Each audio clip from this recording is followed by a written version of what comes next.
Okay, आज चाहिँ हामी 2024 मा आएको एमबिएस थर्ड सेमेस्टरमा आएको थर्ड मार्क्समा आएको क्यास फ्लो गर्दैछौँ हैन। र यहाँनिर चाहिँ हामीलाई फर्स्टमा दिएको छ the income statement and comparative balance sheet of ABC company limited are as follows भनेर भनेको छ हैन। फर्स्टमा हामीले इन्कम स्टेटमेन्ट दिएको छ सबै, त्यसपछि हामीलाई अर्को चाहिँ ब्यालेन्स सिट दिएको छ हैन, जसमा चाहिँ लायबिलिटिज एन्ड एसेट्स छ 2079 एन्ड 80 को। र हामीलाई फर्स्ट रिक्वायरमेन्ट्समा चाहिँ cash flow from operating investing and finance activities गर भनेर भनेको छ। सो लेट्स स्टार्ट, सिधै गरौँ है त। फर्स्टमा चाहिँ हाम्रो के हुन्छ त, cash flow from operating activities हुन्छ है। नम्बर ए जाउँ, cash flow from operating activities. So cash flow from operating activities मा चाहिँ अब हामीसँग सब हेडिङ्सहरु हुनेछ हैन।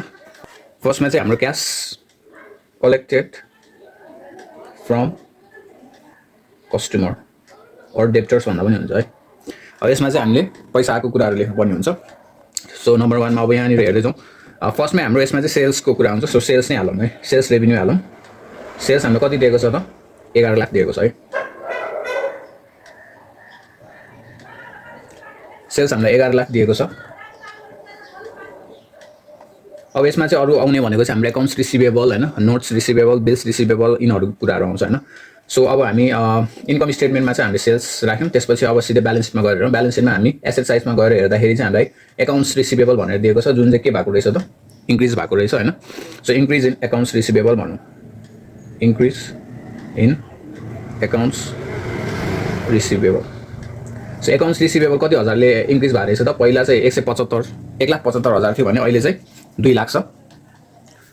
सो 25,000ले चाहिँ 2,50,000 छ भनेपछि कति हजारले बढेको रहेछ त, 75,000ले चाहिँ इन्क्रिज भएको रहेछ है। सो अकाउन्ट्स रिसिभेबल इन्क्रिज हुनुको मतलब के हो त, पैसा आउटफ्लो हुन्छ कि इन्फ्लो हुन्छ त। लिन बाँकी रकम चाहिँ बढ्यो भनेपछि हामीले लिएको छैन, कम्पनीले लिएको छैन भने चाहिँ हामीलाई इन्फ्लो भएको छैन भने चाहिँ हैन। अब यो आउटफ्लो जस्तो देखाउनु पर्यो। सो यसलाई चाहिँ हामी नेगेटिभमा राख्छौँ, सबट्र्याक्ट गरिदिन्छौँ। सो अरु चाहिँ यसमा आउने भनेको अरु चाहिँ खासै कुनै पनि आउँदैन। सो अब नेक्स्ट हेडिङमा जाउँ हैन। यसलाई एक लाइन चाहिँ ग्याप राखौँ हैन, कुनै छ भने पछि हाल्दा हुन्छ। अर्को हेडिङ चाहिँ हाम्रो क्यास पेड टु सप्लायर्स भनेर चाहिँ अर्को नेक्स्ट हेडिङ भयो, सब हेडिङ्स भयो हैन। सो क्यास पेड टुमा चाहिँ अब हाम्रो कस्ट अफ गुड्स सोल्ड आउँछ, त्यसपछि अकाउन्ट्स पेएबलहरु आउँछ, जस्तै अकाउन्ट्स रिसिभेबल भने जस्तो पेएबल्सहरुको कुराहरु आउँछ हैन, अनि इन्भेन्ट्रीहरुको कुराहरु आउँछ। सो फर्स्टमै हामी कस्ट अफ गुड्स सोल्ड आउँछ है त। यसमा चाहिँ कस्ट अफ गुड्स सोल्ड, अब कस्ट अफ गुड्स सोल्ड चाहिँ हामीलाई यहाँनिर के दिएको छ, टोटल दिएको छ, तर यसमा चाहिँ के वेजेस पनि इन्क्लुड भएको छ हैन। सो हामीले वेजेसलाई चाहिँ एक्सक्लुड गर्नुपर्ने हुन्छ। जस्तै अब यहाँनिर टोटल 7,50,000 छ, यसमा 4 लाख घटाए पनि हुन्छ, अथवा हामीले चाहिँ purchase plus opening minus closing गर्दा पनि हुन्छ है त। सो हामी चाहिँ अब कस्ट अफ गुड्स सोल्डको फर्मुला जस्तै राखौँ हैन। पर्चेस हामीलाई 4 लाख छ, अनि ओपनिङ हामीले 1 लाख छ, र क्लोजिङ चाहिँ हामीलाई कति छ त, 1,50,000 छ। सो यो गर्दाखेरि चाहिँ कति आउँछ त,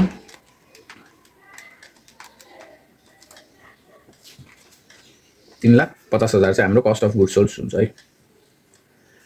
त्यसपछि अब हामीलाई आउने भनेको वेजेसहरु आउँदैन, यिनीहरु अर्को अपरेटिङ एक्टिभिटिजमा आउँछ हैन, अर्को हेडिङ्समा आउँछ। सो ब्यालेन्स सिटमा गएर हेरौँ। ब्यालेन्स सिटमा हामीले लायबिलिटी साइडमा गएर हेर्यो भने चाहिँ अकाउन्ट्स पेएबल आउँछ। र अकाउन्ट्स पेएबल चाहिँ हाम्रो के भएको छ त, इन्क्रिज नै भएको छ। So increase in accounts payable कतिले इन्क्रिज भएको छ त, पहिला 1 लाख थियो, अहिले 4 लाख छ भनेपछि 3 लाखले चाहिँ इन्क्रिज भएको छ। सो अकाउन्ट्स पेएबल तिर्नुपर्ने रकम चाहिँ बढेको छ भने चाहिँ हामीले तिरेको छैन भने चाहिँ क्यास आउटफ्लो भएको छैन भने चाहिँ इन नै छ, 3 लाख हामीसँगै छ भने चाहिँ यसलाई चाहिँ हामी पोजिटिभमै राख्छौँ, केही पनि गर्दैनौँ। त्यसपछि अर्को हाम्रो लायबिलिटिजमा गएर हेर्यो भने वेजेस एक्ट यिनीहरु आउँदैन, यिनीहरु मुनि आउँछ। प्रोभिजन फर ट्याक्सेसन यिनीहरु सबै मुनि आउँछ। एसेट साइडमा गएर हेरौँ।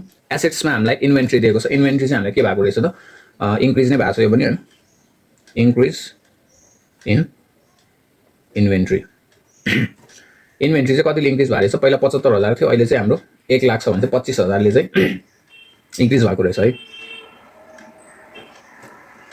सो इन्भेन्ट्री 25,000ले इन्क्रिज हुनुको मतलब के भयो त, सेल्स भएको छैन। सेल्स भएको छैन भने चाहिँ क्यास इन्फ्लो भएको छैन हैन। सो इन्भेन्ट्री इन्क्रिज हुनुको मतलब चाहिँ सेल्स भएको छैन। सेल्स भएको छैन भने चाहिँ हामीसँग पैसा आएको छैन हैन, बेचेपछि पैसा आउनु पर्ने हो। अब बेचेको छैन, इन्भेन्ट्रीमै छ भने चाहिँ हामीले त इन्फ्लो भएन नि त। सो इन्फ्लो भएन भने यसलाई चाहिँ हामी नेगेटिभमा राखिदिन्छौँ है। कस्ट अफ गुड्स सोल्ड पनि हाम्रो नेगेटिभमै हुन्छ, सेल्स चाहिँ हाम्रो पोजिटिभमा हुन्छ है। सो अर्को हेरौँ। अर्को चाहिँ अब हामीसँग छ ब्यालेन्स सिटमा त केही पनि छैन हैन इन्कम स्टेटमेन्टमा हेरौँ त्यसमा पनि केही पनि छैन अब नेक्स्ट हेडिङमा जाउँ नेक्स्ट हेडिङमा चाहिँ हामी cash payment for operating activities भनौँ अथवा अदर एक्सपेन्सेसहरू भनौँ हैन अपरेटिङ एक्सपेन्सेस भनौँ अब यसमा चाहिँ वेजेसहरूको कुराहरू आउँछ हैन अनि अपरेटिङ एक्सपेन्सेसहरूको कुराहरू आउँछ सो फर्स्टमा हामी हेरौँ वेजेस नै राखौँ वेजेस बाँकी छ इन्कम सो फर्स्टमा हामी वेजेस नै राखौँ इन्कम स्टेटमेन्टमा दिएको छ वेजेस भनेर हामीलाई 4 लाख दिएको छ सो 4 लाख चाहिँ हाम्रो के भयो त तिरेको पैसा भयो सो यसलाई चाहिँ हामी नेगेटिभमा राखिदिन्छौँ त्यसपछि अर्को हेरौँ ग्रस मार्जिन त्यसपछि ग्रस मार्जिन भन्दा मुनि अपरेटिङ एक्सपेन्सेस छ अपरेटिङ एक्सपेन्सेस हामीलाई टोटल 2 लाख दिएको छ तर यसमा के इन्क्लुड भनेको छ त डिप्रिसिएसन 80,000 इन्क्लुड छ अरे अनि अर्को चाहिँ इन्ट्रेस्ट अन डिबेन्चर 20,000 पनि इन्क्लुड छ अरे भनेपछि यो दुईटालाई घटाएर चाहिँ हामीले अपरेटिङ एक्सपेन्सेस राख्नुपर्छ सो अपरेटिङ एक्सपेन्सेस भनौँ अपरेटिङ एक्सपेन्सेसमा चाहिँ हाम्रो के छ टोटल हामीलाई 2 लाख दिएको छ र के इन्क्लुड छ अरे 80,000 र 20,000 पनि इन्क्लुड छ भने चाहिँ 1 लाख चाहिँ इन्क्लुड रहेछ यो घटाएर राख्नुपर्ने हुन्छ सो हाम्रो टोटल चाहिँ 1 लाख अपरेटिङ एक्सपेन्सेस यो पनि खर्च हो हैन खर्च भएपछि तिरिन्छ सो यसलाई नेगेटिभमा राखौँ त्यसपछि मुनि प्रिमियम अन रिडेम्सन यो मुनि आउँछ अर्को हेडिङमा आउँछ लस अन सेल यो हाम्रो इन्भेस्टिङमा आउँछ प्रोभिजन फर ट्याक्सेसन यो प्रोभिजन फर ट्याक्सेसन चाहिँ हाम्रो अर्को सब हेडिङ्समा आउँछ है त सो हामीले ब्यालेन्स सिटमा गएर हेरौँ ब्यालेन्स सिटमा केही छ त्यस्तो ब्यालेन्स सिटमा गएर हेऱ्यो भने हामीले एसेट साइडमा प्रिपेड इन्सुरेन्स भन्ने छ यो पनि आउँछ है त सो प्रिपेड इन्सुरेन्स चाहिँ के भएको रहेछ त इन्क्रिज भएको रहेछ है increase in prepaid insurance so prepaid insurance चाहिँ कतिले इन्क्रिज भएको रहेछ पहिला 10,000 थियो अहिले 20,000 भएपछि 10,000ले चाहिँ इन्क्रिज भएको रहेछ र इन्कम स्टेटमेन्टमा गएर हेऱ्यो भने हामीलाई सो इन्सुरेन्स प्रिमियम चाहिँ हामीलाई 10,000ले इन्क्रिज भनेको छ र इन्सुरेन्स प्रिपेड इन्सुरेन्स चाहिँ 10,000ले बढेको छ सो पहिला एडभान्स पनि तिरिसकेको छ भने चाहिँ पैसा त गयो नि त सो पैसा गयो भने चाहिँ यसलाई नेगेटिभमा राखिदिउँ हैन अर्को चाहिँ हामीलाई एक्रुड वेजेस पनि आउँछ है लायबिलिटी साइडमा छ त्यो चाहिँ एक्रुड वेजेस भनेको चाहिँ आउटस्ट्यान्डिङ वेजेस तिर्न बाँकी रकम हैन सो यो चाहिँ के भएको छ त इन्क्रिज नै भएको छ है इन्क्रिज इन वेजेस एक्रुड भनेर भनौँ यो चाहिँ कतिले इन्क्रिज भएको रहेछ त 2079 मा चाहिँ निल छ हैन 2080 मा चाहिँ हामीलाई 20,000 छ भने चाहिँ 20,000ले इन्क्रिज भएको रहेछ सो तिर्नुपर्ने रकम चाहिँ इन्क्रिज भएको छ भने चाहिँ तिरेको छैन कम्पनीले भने चाहिँ पैसा त आउटफ्लो भएन नि त तिर्न बाँकी छ तिरेको छैन यो चाहिँ बढिरहेछ भने चाहिँ पैसा हामीसँगै छ भने चाहिँ यसलाई चाहिँ हामी पोजिटिभमा राख्छौँ पैसा गएन सो अपरेटिङ एक्सपेन्सेसमा आई गेस यति नै छ हैन इन्कम स्टेटमेन्टमा अरू सबै हालिसकेका छौँ अब हामी नेक्स्ट हेडिङमा जाउँ नम्बर 4 मा चाहिँ हाम्रो के हुन्छ त क्याश पेड फर अब इन्ट्रेस्ट र ट्याक्सेसनको कुरा छ हैन इन्ट्रेस्ट एन्ड ट्याक्सको कुरा मैले चाहिँ एकै ठाउँमा राखेँ हैन हामीले चाहिँ छुट्टा गर्दा पनि हुन्छ इन्ट्रेस्ट र ट्याक्सको कुरा चाहिँ म यसमा लेखिदिन्छु अब यता इन्कम स्टेटमेन्टमा गयो भने चाहिँ हामीलाई यहाँनिर के भनेको छ इन्ट्रेस्ट अन डिबेन्चर भनेर चाहिँ हामीलाई दिएको छ 20,000 है इन्ट्रेस्ट अन डिबेन्चर यो चाहिँ 80,000 सरी 80,000 हैन 20,000 इन्ट्रेस्ट अन डिबेन्चर चाहिँ हाम्रो कति छ 20,000 चाहिँ छ अब यो इन्ट्रेस्ट तिरेको हो हैन डिबेन्चर होल्डरहरूले इन्ट्रेस्ट तिरेको भने चाहिँ यो नेगेटिभमा राख्नु पर्यो 20,000 नेगेटिभमा भयो अनि अर्को इन्ट्रेस्ट पछि अब हाम्रो ट्याक्सको कुराहरू छ ट्याक्सको कुराहरू पनि अब इन्कम स्टेटमेन्टमै जाउँ हैन प्रिमियम अन रिडेम्सन यो मुनि आउँछ लस अन यो इन्भेस्टिङमा आउँछ प्रोभिजन फर ट्याक्सेसन भनेर छ अब सिधै त्यही लेख्दा पनि हुन्छ प्रोभिजन फर ट्याक्सेसन अब प्रोभिजन फर ट्याक्सेसनमा हेरौँ यहाँनिर 60,000 दिएको छ इन्कम स्टेटमेन्टमा हैन इन्कम स्टेटमेन्टमा 60,000 दिएको छ र हामीले ब्यालेन्स सिटमा पनि दिएको छ प्रोभिजन फर ट्याक्सेसन भनेर अघिल्लो वर्ष 50,000 र यो वर्ष चाहिँ 60,000 दिएको छ सो अब यसलाई चाहिँ कसरी गर्ने त opening plus further minus closing गर्ने के ओपनिङ भनेको हाम्रो 2079 को भयो फर्दर भनेको हाम्रो इन्कम स्टेटमेन्टमा दिएको एडिसनल भयो हैन अनि माइनस हामी क्लोजिङ भनेको चाहिँ 2080 सालमा के छ त्यही भयो है जस्तै यहाँनिर प्रोभिजन फर ट्याक्सेसन के छ त ब्यालेन्स सिटमा चाहिँ हाम्रो ओपनिङ हेर्ने हो भने 50,000 छ हैन 50,000 छ अब इन्कम स्टेटमेन्ट पनि हामीले दिएको छ 60,000 भनेर यसलाई चाहिँ प्लस गर्ने र माइनस चाहिँ क्लोजिङ चाहिँ अब 2080 मा कति छ त 60,000 छ यसलाई चाहिँ माइनस गर्ने so opening plus further additional अथवा हैन इन्कम स्टेटमेन्ट दिएको माइनस क्लोजिङ गऱ्यो भने चाहिँ अब हामी चाहिँ यसो भ्यालु चाहिँ राख्छौँ यो प्रोभिजन फर अब यो चाहिँ कति हुन्छ त 60,000 भने 50,000 भयो यो चाहिँ 50,000 चाहिँ यहाँ हामी ट्याक्सेसनको लाइफ प्रोभिजन गरे हो भनेर भन्छौँ सो 50,000 पनि अब तिरेको हो हैन ट्याक्स तिरिन्छ सो आउटफ्लो भयो यसलाई नेगेटिभमा राखिदिन्छौँ सो अरू हामी अब सरैचोटि हेरौँ इन्कम स्टेटमेन्ट आउनु पर्ने सबै राखिसक्यौँ है वेजेसदेखि हेरौँ वेजेस सबै आइसक्यो अपरेटिङ एक्सपेन्सेस भइसक्यो प्रिमियम मुनि आउँछ ट्याक्सेसन कुरा पनि भइसक्यो हैन अनि ब्यालेन्स सिटमा गएर हेऱ्यो भने हामीलाई एकाउन्ट्स पेबल भइसक्यो वेजेस एक्युरेट भइसक्यो प्रोभिजन फर ट्याक्सेसन भइसक्यो डिभिडेन्ड हाम्रो मुनि आउँछ अनि यतापट्टि एसेट साइडमा हेर्ने हो भने ल्यान्ड एन्ड बिल्डिङहरू आउँदैन डिप्रिसिएसन पनि आउँदैन इन्भेन्ट्री भइसक्यो एकाउन्ट रिसिभेबल भइसक्यो प्रिपेड सो यति नै हो अपरेटिङ एक्सपेन्सेस है सो अब यहाँनिर हामी टोटल गर्दै जाउँ 11 लाख माइनस 75,000 गऱ्यो भने चाहिँ हाम्रो कति आउँछ 10,25,000 आउँछ हैन पोजिटिभमा आउँछ 10,25,000 र सप्लायर्समा यसमा चाहिँ टोटल गऱ्यो भने चाहिँ हाम्रो कति आउँछ 3 लाख यो 50,000 भयो 75,000 आउँछ नेगेटिभ 75,000 मा आउँछ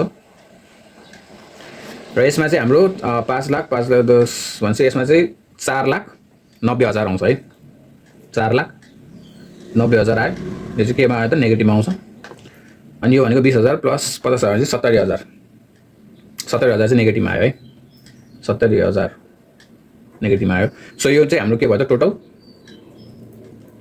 अपरेटिङ एक्टिभिटिजको भयो है क्याश फ्लो फ्रम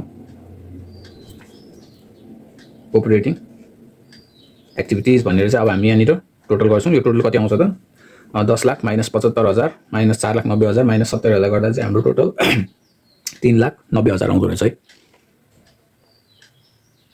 3,90,000 चाहिँ हाम्रो अपरेटिङ एक्टिभिटिजबाट चाहिँ 3,90,000 आयो अब अपरेटिङ एक्टिभिटिज पछि चाहिँ हामी इन्भेस्टिङ एक्टिभिटिज गर्छौँ है त नम्बर बी मा जाउँ क्याश फ्रम इन्भेस्टिङ एक्टिभिटिज अब इन्भेस्टिङ एक्टिभिटिजमा चाहिँ के पढ्ने भयो त हाम्रो एसेट्सको कुराहरू आउँछ हैन पर्चेस गरेको सेल्स गरेको अनि प्रफिटहरुको कुराहरू आउँछ सो यिनीहरु नै गर्छौँ है त सो फर्स्टमा इन्कम स्टेटमेन्टमा गएर हेरौँ इन्कम स्टेटमेन्टमा गएर हेर्दाखेरि चाहिँ हाम्रो यहाँनिर चाहिँ अब loss on sale of fixed एसेट्सको कुरा छ है यो आउँछ अब यसको लागि चाहिँ हामीले वर्किङ नोट जस्तो गर्नुपर्छ फिक्स्ड एसेट्स भनेको चाहिँ अब ब्यालेन्स सिटमा गएर हेरौँ फर्स्टमा एसेट साइडमा गएर हेरौँ land and building so land and बिल्डिङमा चाहिँ के भएको रहेछ त पहिला 80,000 8 लाख थियो सरी 5 लाख थियो अहिले चाहिँ 6 लाखसम्म चाहिँ पर्चेस गरेर रहेछ so purchase of land and building भनौँ ल्यान्ड एन्ड बिल्डिङको त डिप्रिसिएसनहरु केही पनि हुँदैन सो यसमा चाहिँ हामीले केही पनि एडजस्टमेन्टहरु गर्नु पर्दैन सिधै हामीले के गर्नु पर्यो त 1 लाख चाहिँ पर्चेस गरेको भनेर देखाइदिउँ है सिधै 1 लाख चाहिँ हामीले पर्चेस गर्यो भनेर देखाइदिउँ अब नेक्स्ट चाहिँ हाम्रो प्लान्ट एन्ड मसिनरी छ प्लान्ट एन्ड मसिनरीमा चाहिँ हामीलाई अब यसमा चाहिँ हामीले एडजस्टमेन्ट गर्नुपर्ने हुन्छ डिप्रिसिएसनको कुरा हुन्छ है प्लान्ट एन्ड मसिनरीमा चाहिँ डिप्रिसिएसन लाग्छ र यहाँनिर अगाडि इन्कम स्टेटमेन्टमा भरेको पनि यो loss on sale of fixed assets भनेको चाहिँ यो प्लान्ट एन्ड मसिनरीकै कुरा गरिरहेको छ है फिक्स्ड एसेट्स भनेको प्लान्ट एन्ड मसिनरी भनेर बुझ्नु पर्यो यसमा चाहिँ सो अब ब्यालेन्स सिटमा गएर हेर्ने हो भने चाहिँ के छ त यसमा 6,50,000 पहिलाको वर्ष छ अहिले चाहिँ 9 लाख छ भने चाहिँ purchase of plant and machinery purchase of plant and machinery र अब यसमा चाहिँ डिप्रिसिएसनहरु कुरा भएकोले चाहिँ अब यसमा चाहिँ हामी एडजस्टमेन्ट गर्छौँ यसमा चाहिँ सानो वर्किङ नोट जस्तो बनाउँछौँ है त सो वर्किङ नोट बनाऊ वर्किङ नोटमा चाहिँ अब हामी के गर्छौँ प्लान्ट एन्ड मसिनरी एकाउन्ट बनाउँछौँ लेजर बनाउँछौँ के लेजर बनायो भने चाहिँ एकदम सजिलो हुन्छ so plant and machinery account बनाउँछौँ है so plant and machinery account बनाउँछौँ हैन यसको लेजर बनाउँछौँ अब यसमा चाहिँ हामी के गर्छौँ त प्लान्ट एन्ड मसिनरीमा हामीलाई 2017 हामीले के दिएको छ 6,50,000 दिएको छ भने यो चाहिँ हाम्रो ओपनिङ ब्यालेन्स भयो टु ब्यालेन्स सिडी भनेर भन्नु पर्यो है त्यो ब्यालेन्स सिडी चाहिँ कति छ त 6,50,000 छ अनि हामीलाई क्लोजिङ चाहिँ कति आएको छ 9 लाख दिएको छ भने चाहिँ यसलाई चाहिँ टु ब्यालेन्स बिडी नि जुन जुन दिएको छ त्यो चाहिँ राख्दै जाने हो 9 लाख दिएको छ भनेर देखाउनु पर्यो प्लान्ट एन्ड मसिनरीको कुरा गर्दैछौँ अनि यसमा चाहिँ अब डिप्रिसिएसनको कुरा छ सो डिप्रिसिएसन हामीले कहाँ आउँछ डिप्रिसिएसन पनि हामीले निकाल्नु पर्ने हुन्छ सो बाई सरी यता बाई हुन्छ है बाई डिप्रिसिएसन अब डिप्रिसिएसन कसरी निकाल्ने त हामीलाई ब्यालेन्स सिटमा दिएको छ एकुमुलेटेड डिप्रिसिएसन भनेर 1 लाख र 1,40,000 दिएको छ हैन अनि हामीले इन्कम स्टेटमेन्टमा पनि दिएको छ हामीले इन्क्लुडिङ डिप्रिसिएसन 80,000 भनेर दिएको छ सो डिप्रिसिएसन अब हामीले कसरी निकाल्नु पर्यो त अब यसमा पनि त्यही हो यो हामीले अघि नै यहाँनिर प्रोभिजन फर ट्याक्सेसन गरेको जस्तै opening plus further minus closing गर्ने हो सो यसमा डिप्रिसिएसनको कुरामा अब यहाँनिर के हुन्छ त ओपनिङ चाहिँ हाम्रो कति हुने भयो त एकुमुलेटेड डिप्रिसिएसन हेरौँ 1 लाख छ है 1 लाख छ ओपनिङ भनेर भनौँ अनि हामीले इन्कम स्टेटमेन्टमा कति दिएको छ 80,000 दिएको छ यहाँ मुनि पनि भनेको छ है फेरि अब एकुमुलेटेड डिप्रिसिएसन फिक्स्ड एसेट्समा फिक्स्ड एसेट्स सेल गर्दाखेरि चाहिँ एकुमुलेटेड डिप्रिसिएसन 40,000 भनेको छ यो 40,000 चाहिँ के भयो त यो बेचेको फिक्स्ड एसेट्स मात्र कुरा गरेको छ हामीले टोटल हेर्नुपर्ने हुन्छ नि त सो टोटल चाहिँ हाम्रो 80,000 हुन्छ है सो 80,000 चाहिँ हामीले लिने हो यसमा चाहिँ सो 80,000 लिने माइनस अब क्लोजिङ कति हुने भयो त 1,40,000 हुने भयो है 1,40,000 यो हो भनेको हामीले यो दुईटा ब्यालेन्स सिटमा दिएको छ यो 80,000 चाहिँ हामीले इन्कम स्टेटमेन्टमा दिएको छ सो यो गर्दाखेरि चाहिँ कति आउँछ त 1,80,000 माइनस 1,40,000 यो हिसाब गर्दाखेरि चाहिँ हाम्रो 40,000 चाहिँ हाम्रो डिप्रिसिएसन आउँछ है सो डिप्रिसिएसन चाहिँ यसरी निकाल्ने है अनि अब अर्को चाहिँ हाम्रो loss on sale of fixed assets भनेको छ भने चाहिँ प्लान्ट मेसिनरी बेच्यो भने चाहिँ के भयो त पैसा आयो सो पैसा आयो भने चाहिँ हामीले यहाँ बाई ब्याङ्क पनि गर्नुपर्ने हुन्छ बाई ब्याङ्क अब कतिमा बेच्यो त कतिमा बेच्यो भनेर हामीले कसरी निकाल्ने त यहाँनिर हामीले कस्ट कति दिएको छ 80,000 दिएको छ है मेसिनरीको प्राइस 80,000 छ अब यसमा चाहिँ डिप्रिसिएसन कति लाग्दो रहेछ 40,000 लाग्दो रहेछ भने चाहिँ माइनस 40,000 गर्नु पर्यो यसमा 80,000 मा माइनस 40,000 र यो के भनेको छ लस भनेको छ नि त गेन भइरहेपछि यहाँ प्लस हुन्थ्यो, अब लस भनेको छ भने फेरि माइनस गर्नु पऱ्यो। 80,000 माइनस कतिले लस भएर रहेछ त 10,000ले लस भएर रहेछ, 10,000 लस खाएर चाहिँ बेचेको रहेछ। यो चाहिँ बेचेपछि चाहिँ पैसा आउँछ, सो बाई ब्याङ्क गर्नु पऱ्यो। मसिन बेच्यो, मसिन बेचेपछि पैसा आयो, बाई ब्याङ्क गर्नु पऱ्यो। सो 80,000 माइनस 40,000 माइनस 10,000 गऱ्यो भने चाहिँ हाम्रो कति आयो त 30,000 चाहिँ हाम्रो के भयो बेचेको, मेसिनलाई बेचेको, घाटा खाएर बेचेको भनेर भन्नु पऱ्यो। अब त्यसपछि अब हामीलाई अब लस भयो भनेर पनि त देखाउनु पऱ्यो। सो यहाँनिर अब गेन भइरहेपछि यहाँनिर टु ब्याङ्क भनेर आउँथ्यो होइन, पैसा गेन भएको भए। अब लस भएपछि चाहिँ के भन्नु पऱ्यो यहाँनिर by loss on fixed assets. Fixed assets भनेकै प्लान्ट एन्ड मसिनरी हो। सो बाई लस भनेर मात्र देखाइ नि पुग्छ। सो बाई लस चाहिँ कति नै हुनुभयो त यहाँनिर सिधै भनेको छ 10,000 नै भनेको छ इन्कम स्टेटमेन्टमा। सो 10,000 मात्र लेखिदिने है, 10,000 लेखिदिने। त्यसपछि अब हामी टोटल गरौँ, सबै राखिसक्यौँ है, डिप्रिसिएसन पनि राखिसक्यौँ, अनि हामीले बेचेको सामान पनि राखिसक्यौँ, अनि लस पनि राख्यौँ। गेन भइरहेपछि यहाँनिर टु गेन अन सेल भनेर राख्नुपर्छ। यहाँनिर चाहिँ लस भएकोले बाई लस अन सेल भनेर लेख्नु होइन, फिक्स एसेट सेल भनेर लेखौँ। अनि त्यसपछि ब्यालेन्स पिडी भनेको त हामीले दिएको छ। सो यो टोटल गरौँ 40,000 प्लस 30,000 प्लस 10,000 प्लस 9,80,000 आयो है, 9,80,000 9,80,000। अब यहाँ नपुगेन, अब यहाँ पुगेन भनेपछि अब यो के हुने भयो त ब्यालेन्स हुने भयो टु। अब त्यो ब्यालेन्स भनेको के हो त पर्चेस गरेको एमाउन्ट भयो क्या। सो यहाँ चाहिँ अब बाई टु ब्याङ्क भनेर लेखौँ होइन। अब पैसा गयो नि त होइन, सो पैसा गयो पर्चेस, यो चाहिँ ब्यालेन्स भएको, यो चाहिँ ब्यालेन्स एमाउन्ट हो। अब यहाँ चाहिँ कतिले पुगेन त 9,80,000 माइनस 6,50,000 गयो भने चाहिँ हाम्रो कति आउँछ त 3,30,000 आउँछ। सो यो एमाउन्ट नै हाम्रो के हुने भयो त पर्चेस अफ मसिनरी भनेर आउने भयो क्या। सो 3,30,000 चाहिँ हाम्रो के भयो प्लान्ट एन्ड मसिनरी चाहिँ पर्चेस गरेको भनेर आउने भयो। पर्चेस गर्ने बित्तिकै के हुन्छ त एमाउन्ट जान्छ होइन, पैसा सामान किनेपछि पैसा त तिर्नु पऱ्यो। सो तिर्नु पऱ्यो भने चाहिँ यसलाई नेगेटिभ, यसलाई पनि नेगेटिभमा राख्नुपर्ने हुन्छ है पर्चेस गरेको। अब त्यसपछि अब यसमा आउने अर्को के हुन्छ त सेल पनि गरेको छ भनेर त देखाउनु पऱ्यो नि त होइन, सेल गरेको छ भनेर देखाउनु पऱ्यो। सो सेल चाहिँ के हुने भयो त sale of plant and machinery नै भनौँ, अथवा फिक्स एसेट्स भन्ने पनि हुन्छ एउटै हो। अब कतिमा बेचेको छ भनेर हामीले यहाँ के अरे लेजरमा देखाइसक्यौँ त बाई ब्याङ्क भनेर, यो बेचेको एमाउन्ट भयो होइन। 30,000मा बेचेको रहेछ, घाटा खाएर बेचेको रहेछ भने 30,000 हामीले यहाँ देखाउनु पर्ने हुन्छ। र सेल गरेपछि पैसा आउँछ, सो यसलाई चाहिँ हामी पोजिटिभमा राख्छौँ र हामीले चाहिँ यति मात्र राख्छौँ है त। अब अरू केही पनि आउँदैन, अरू सबै हामीले एडजस्ट भइसकेको छ है, पर्चेस पनि राख्यौँ सेल पनि राख्यौँ है। अब यो हाम्रो के भयो त टोटल चाहिँ हाम्रो कति हुने भयो त यो 1,00,000 प्लस 340 माइनस 30,000 गऱ्यो भने चाहिँ हाम्रो ठ्याक्कै 4 लाख आउने भयो। 4 लाख चाहिँ हाम्रो के भयो नेगेटिभमा आउँछ है। 4 लाख चाहिँ हाम्रो के भयो त यो बीमा cash flow from investing activities. इन्भेस्टिङमा चाहिँ हाम्रो यो 3टा हुने भयो।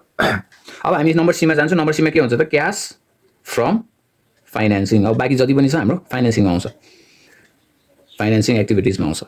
सो यसमा चाहिँ इस्यु अफ सेयर्सको कुराहरू, डिभेन्चर्सहरूको कुराहरू होइन यिनीहरू आउने भयो। अब फर्स्टमा हेरौँ हामी ब्यालेन्स सिटमा गएर हेरौँ इक्विटी सेयर्स भनेर भनेको छ ल्याबिलिटी साइजमा। यो चाहिँ के भएको छ इस्यु भएको छ है, पहिला 9 लाख थियो अहिले 1 लाख छ भने चाहिँ इस्यु अफ सेयर। अब यसमा चाहिँ पर्चेस अफ सेयर भन्ने होइन इस्यु अफ सेयर्स भन्ने है। इस्यु अफ सेयर चाहिँ कतिले भएको रहेछ 1 लाखले भएको रहेछ। सेयर इस्यु गर्ने बित्तिकै के भयो त कम्पनीलाई पैसा आउँछ, सो यसलाई पोजिटिभमा राखौँ 1 लाख। अर्को छ 10% डिभेन्चर। यो चाहिँ के भएको छ पहिला 2 लाख थियो अहिले 1 लाख छ भने चाहिँ यो चाहिँ रिडेम्सन भयो होइन। अब डिभेन्चरहरूलाई चाहिँ सल्टायो भनेपछि यो चाहिँ रिडेम्सन भनेर भन्नु, यिनीहरूको आफ्नै नाम हुन्छ है, रिडेम्सन अफ डिभेन्चर। कतिले भयो त यो पनि 1 लाखले भयो। डिभेन्चर होल्डरहरूलाई पैसा तिर्यो, रिडेम्सन अफ डिभेन्चर रिडेम भयो भनेपछि पैसा गयो नि त होइन, पैसा तिरेर गयो भनेपछि यसलाई नेगेटिभमा राख्नुपर्ने हुन्छ। अर्को छ हामीलाई अब ल्याबिलिटी साइडमा अरू हेर्ने हो भने सबै भइसक्यो होइन, एकाउन्ट्स पेबल भइसक्यो, वेजेस एक्टिभ भइसक्यो, ट्याक्सेसन भइसक्यो, डिभिडेन्ड बाइक छ है, डिभिडेन्ड बाइक छ। सो प्रोभिजन फर डिभिडेन्ड भनेर भनेको छ। सो डिभिडेन्ड पेड भनेर लेखौँ डाइरेक्ट डिभिडेन्ड पेड।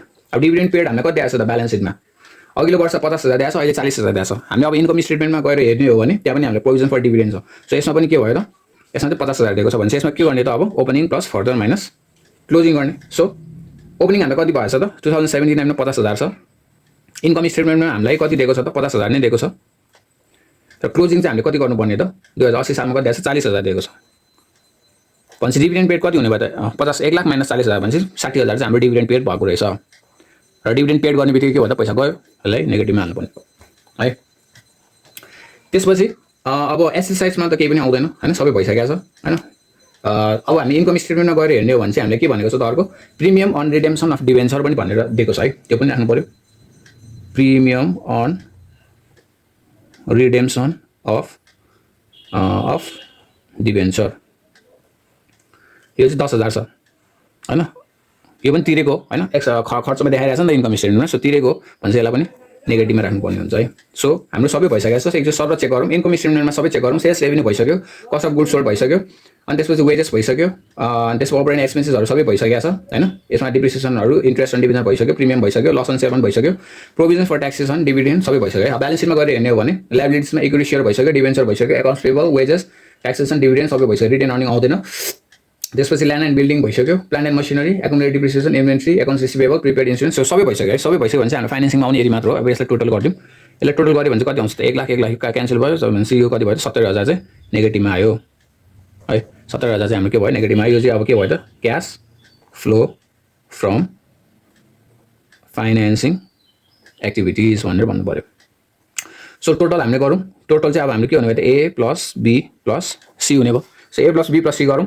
अब यहाँनिर अपरेटिङमा हाम्रो कति छ 3,90,000 छ, 3,90,000 पोजिटिभमा छ, 4 लाख हाम्रो नेगेटिभमा छ, अनि त्यसपछि 70,000 हाम्रो नेगेटिभमा छ भनेपछि यो टोटल गर्दा चाहिँ हाम्रो कति आयो -80,000 आयो हैन। 80,000 चाहिँ हाम्रो नेगेटिभमा आयो। नेगेटिभमा आयो। अब यसमा एड हामीले के गर्नुपर्ने हुन्छ त ओपनिङ